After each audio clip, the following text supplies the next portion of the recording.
Hi all, start with TSPയിലേക്ക് എല്ലാവർക്കും സ്വാഗതം. എൻ്റെ പേര് മീതു. മാർക്കറ്റ് അത്യാവശ്യം വോളറ്റൈലാണ്. ഇന്ന് പ്രീ ബഡ്ജറ്റ് ഡേ ആയതുകൊണ്ട് തന്നെ നല്ല വോളറ്റൈലായിരുന്നു. നല്ല മൂവ്മെൻറ്റും തന്നിട്ടുണ്ടായിരുന്നു. ബാങ്ക് നിഫ്റ്റിയുടെ കേസ് നോക്കുവാണെങ്കിൽ ഒരു 1000 അബവ് മൂവ് ചെയ്തിട്ടുണ്ടായിരുന്നു. നിഫ്റ്റി ഒരു 260 അറൗണ്ട് 270 പോയിൻറ്റോളം മൂവ് ചെയ്തിട്ടുണ്ടായിരുന്നു.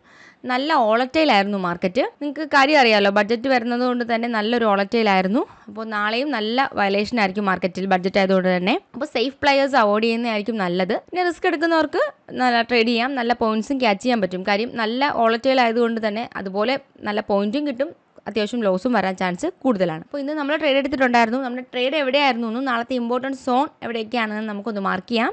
അപ്പോൾ നമുക്ക് ചാർട്ടിലേക്ക് പോകാം.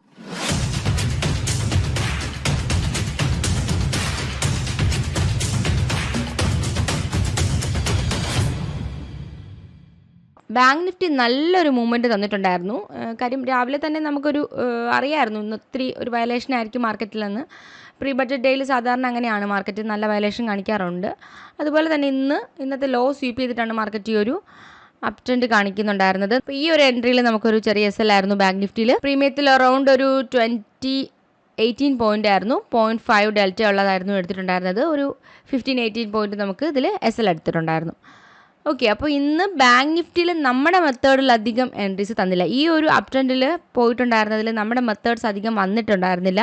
ഇവിടെ ഒരു സ്വീപ്പ് പോലെ നമുക്ക് തോന്നിയിട്ടാണ് ഈ ഒരു ഡൗൺ സൈഡ് എൻട്രി നമ്മൾ എടുത്തിട്ടുണ്ടായിരുന്നത്. പക്ഷേ റിസ്കി എൻട്രി ആയിരുന്നു. കാര്യം മാർക്കറ്റ് ഇങ്ങനെയുള്ള ദിവസങ്ങളിൽ ന്യൂസ് ബേസ്ഡ് ആയിട്ടുള്ള മാർക്കറ്റ് എന്തും മാർക്കറ്റിൽ സംഭവിക്കാം. നമ്മുടെ ആ ഒരു മെത്തേഡും ഒന്നും വർക്ക് ചെയ്യണം എന്നില്ല. ആ ഒരു ടൈമിൽ ന്യൂസ് ബേസ്ഡ് മാർക്കറ്റിൽ അങ്ങനെയാണ് കൂടുതലും. അപ്പോൾ മാർക്കറ്റിൽ ആരാണോ മാർക്കറ്റിനെ കൺട്രോൾ ചെയ്യുന്നത് അവരുടെ കയ്യിലായിരിക്കും മാർക്കറ്റ്. നിങ്ങൾക്കറിയാമല്ലോ, ഇൻസ്റ്റിറ്റ്യൂഷൻസ് ആണ് കൂടുതലും മാർക്കറ്റ് കൺട്രോൾ ചെയ്യുന്നത്. അപ്പോൾ ഏത് ഇൻസ്റ്റിറ്റ്യൂഷൻ ആണോ മാർക്കറ്റിനെ കൺട്രോൾ ചെയ്യുന്നത്, ഇപ്പോൾ FI ആവാം, DI ആവാം, അപ്പോൾ അവരുടെ കയ്യിലായിരിക്കും മാർക്കറ്റ്. അവർ ആ ഹ്യൂജ് എമൗണ്ടിൽ ബൾക്ക് ഓർഡേഴ്സ് ഇട്ട് മാർക്കറ്റിനെ ആ ഒരു ബഡ്ജറ്റിൻ്റെ മുന്നത്തെ ആ ഒരു പ്രീ ബഡ്ജറ്റ് ഡേയിലൊക്കെ മാർക്കറ്റിനെ അവർക്ക് വേണ്ടതായ ഒരു പോയിന്റ് കാണും. അപ്പോൾ ആ ഒരു പോയിന്റിലോട്ട് മാർക്കറ്റിനെ എത്തിക്കുക എന്നുള്ളതായിരിക്കും അവരുടെ ആ ഒരു എയിം എന്ന് പറയുന്നത്. അപ്പോൾ അത് അവർ ചെയ്യും. അപ്പോൾ അതിന് വേണ്ടിയിട്ട് അവർ 2 ഡയറക്ഷനിലോട്ട് മൂവ് ചെയ്യിച്ച് റീറ്റെയിലേഴ്സിൻ്റെ SL എല്ലാം അവർ കളക്ട് ചെയ്തിട്ടുണ്ടായിരിക്കും. പിന്നെ നല്ല വയലേഷനും ആയിരിക്കും മാർക്കറ്റിൽ. ഓക്കെ, അത് ഇന്ന് നോക്കുമ്പോൾ തന്നെ നിങ്ങൾക്ക് അറിയാം നല്ല വയലേഷനായിരുന്നു അത്യാവശ്യം. ഈ ഒരു മൊമെൻറ്റം, ഈ ഒരു ഹൈ ക്രിയേറ്റ് ചെയ്തതിന് ശേഷം മാർക്കറ്റ് കുറച്ച് കൺസോൾട്ടേഷൻ ഫേസിൽ തന്നെയായിരുന്നു. ഓക്കെ, ഇനി നമുക്ക് നിഫ്റ്റിയുടെ കേസ് നോക്കാം. നിഫ്റ്റിയുടെ കേസിലും സെയിം നമുക്കൊരു SL ഉണ്ടായിരുന്നു. നിഫ്റ്റിയുടെ കേസിൽ ഈ ഒരു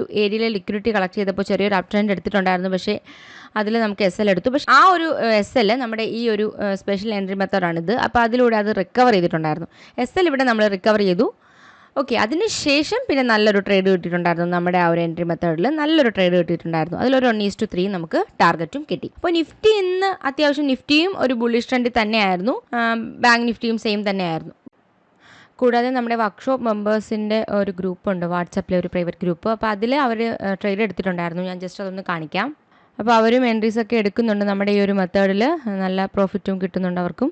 അപ്പോൾ അത്യാവശ്യം തർക്കേടില്ലാതെ പോയിന്റ് കളക്ട് ചെയ്യാൻ പറ്റി. പക്ഷേ ഇന്ന് ആക്ച്വലി ഒരു റിസ്കി ഡേ തന്നെയായിരുന്നു. കാര്യം ബഡ്ജറ്റാണ് നാളെ. അപ്പോൾ അതിൻ്റെ ആ ഒരു വയലേഷൻസ് മാർക്കറ്റിൽ വരും. ആക്ച്വലി നമ്മൾ പറയുകയാണെന്നുണ്ടെങ്കിൽ ഇന്ന് ട്രേഡ് കിട്ടിയില്ല, അല്ലെന്നുണ്ടെങ്കിൽ ഇന്ന് SL എടുത്തു, ചെറിയ SL ആണെങ്കിൽ നോ പ്രോബ്ലം. അല്ലാതെ ഇന്ന് ട്രേഡ് കിട്ടിയില്ല, ഇന്ന് ട്രേഡ് ചെയ്തില്ല, നമ്മുടെ മെത്തേഡ്സ് ഒന്നും വന്നില്ല എന്ന് പറഞ്ഞ് ഇരുന്നവർക്ക് ഇന്ന് അവരാണ് വിൻ ചെയ്തതെന്നേ ഞാൻ പറയുള്ളൂ. കാര്യം ഇങ്ങനെയുള്ള വയലേഷനിൽ നമ്മൾ ട്രേഡ് ചെയ്യാതിരുന്ന അത് നല്ലത് തന്നെയാണ്. നമുക്കിന്ന് ട്രേഡ് കിട്ടിയില്ല, ഇന്ന് ട്രേഡ് ചെയ്യാൻ പറ്റിയില്ല എന്ന് ആലോചിച്ച് വിഷമിക്കുന്നതിന് നല്ലത് നമ്മുടെ ക്യാപിറ്റൽ നമ്മളിന്ന് സേഫാക്കി എന്നുള്ളതാണ്. ട്രേഡ് ചെയ്തില്ല, കുഴപ്പമില്ല, നാളെയും ഉണ്ട് മാർക്കറ്റ്, മറ്റന്നാളും ഉണ്ട് മാർക്കറ്റ്. അതുകൊണ്ട് അതൊരു പ്രോബ്ലം അല്ല. ഇന്ന് ചെറിയ SL ആയിട്ടുള്ളവർക്ക് അതൊരു പ്രശ്നമല്ല. പക്ഷേ ഇങ്ങനെയുള്ള ദിവസങ്ങളിലാണ് നമുക്ക് SL കൂടാൻ, SL അടിച്ച് നമ്മുടെ ക്യാപിറ്റൽ തന്നെ പോകാനുള്ള ഒരു സാഹചര്യമുണ്ട്. കാര്യം നമ്മുടെ ഈ ഒരു ന്യൂസ് ബേസ്ഡ് മാർക്കറ്റിൽ നമ്മൾ നല്ല ലോസ് വരാൻ ചാൻസ് ഉണ്ട്. പക്ഷേ അതുപോലെ നമുക്ക് നമ്മുടെ ആ ഒരു സെയിം ഡയറക്ഷനിലാണ് മാർക്കറ്റ് എന്നുണ്ടെങ്കിൽ അത്യാവശ്യം നല്ല പ്രോഫിറ്റ് നമുക്ക് കളക്ട് ചെയ്യാൻ പറ്റും. പക്ഷേ റിസ്ക്കിയാണത്. അപ്പോൾ അതിന് വിഷമിക്കേണ്ട ആവശ്യമില്ല. ഓക്കെ, അപ്പോൾ ഇന്നത്തെ ട്രേഡ് ഇതായിരുന്നു. ഇനി നമുക്ക്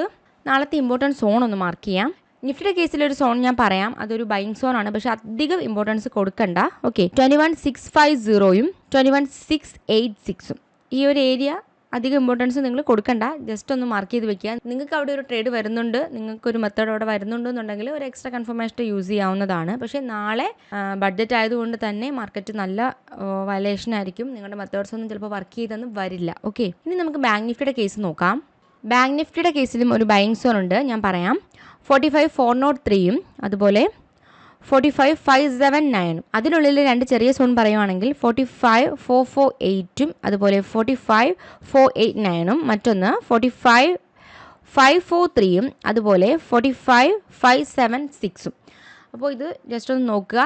പിന്നെ ഇത് നാളെ എക്സാക്റ്റ് വർക്ക് ചെയ്യുമെന്ന് പറയാൻ പറ്റില്ല, കാര്യം ന്യൂസ് ബേസ്ഡ് മാർക്കറ്റാണ്. അപ്പോൾ നമുക്ക് നോക്കാം. അധികം ഇമ്പോർട്ടൻസ് നിങ്ങൾ കൊടുക്കണം എന്നില്ല. ഓക്കെ, നിങ്ങൾ നോക്കിയിട്ട് ചെയ്യുക. ഓക്കെ, അപ്പോൾ ഇതാണ് ഇന്നത്തെ മാർക്കറ്റ്. ഡേറ്റാബേസിൽ ഇപ്പോഴും ബാരിഷ് തന്നെയാണ്, പക്ഷേ പറയാൻ പറ്റില്ല നമുക്ക് എന്താവും എന്നുള്ളത്. നാളത്തെ ആ ഒരു ന്യൂസ് ബേസ്ഡ് മാർക്കറ്റ് എങ്ങനെയാവും എന്നൊന്നും പറയാൻ പറ്റില്ല. അപ്പോൾ നമുക്ക് നോക്കാം. അപ്പോൾ നാളത്തെ മാർക്കറ്റുമായിട്ട് വീണ്ടും കാണാം. താങ്ക്